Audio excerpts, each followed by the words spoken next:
Bonjour, mon nom est Brigitte Girard-Goyer.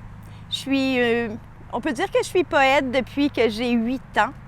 J'aimais beaucoup jouer avec les mots. J'ai toujours aimé le son et les images que ça pouvait créer dans notre tête. Donc, j'écris de la poésie pour me faire du bien, pour faire du bien. Je suis éducatrice spécialisée de profession, donc je travaille dans la réadaptation. J'accompagne les gens dans leur douleur. Depuis 10 ans, je travaille à l'hôpital Sainte-Justine, donc j'accompagne des jeunes filles, des jeunes adolescentes qui ont un trouble alimentaire.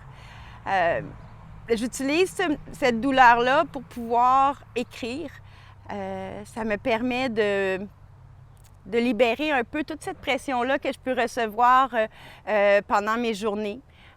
Donc, la poésie, pour moi, c'est un exutoire. Le mot a une connotation. Le mot a un sens sémantique. Le mot se lit, se vit et s'entend de notre soliloque intérieur. Ma poésie se révèle en tant que matérialisation visuelle et mnémonique de l'interprétation du lecteur ou de l'auditeur. L'impact des images est ce qui guide mon intention. Tout en conservant l'intérêt d'une émotion, le sens reste voilé, volontairement flou.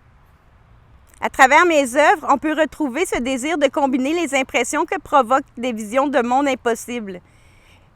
L'économie de moyens n'est pas dans l'unique intention de minimalisme, elle vise plutôt à cibler l'affect du lecteur. Je ne veux pas forcer l'interprétation, je veux uniquement qu'elle ait lieu.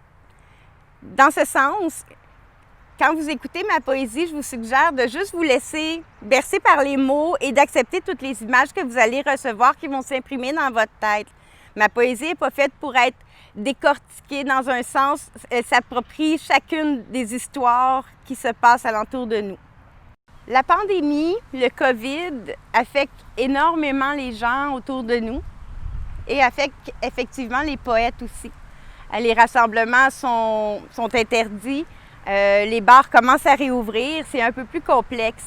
De mon côté, la COVID, ce qu'elle a fait, c'est qu'elle m'a forcée à travailler plus fort. Comme je vous disais, je travaille au CHU Sainte-Justine, donc dans les premières semaines, au mois de mars-avril, ça a été un peu compliqué. Donc les crayons, l'ordinateur, toutes ces choses-là, même l'inspiration, c'est un peu détaché de moi.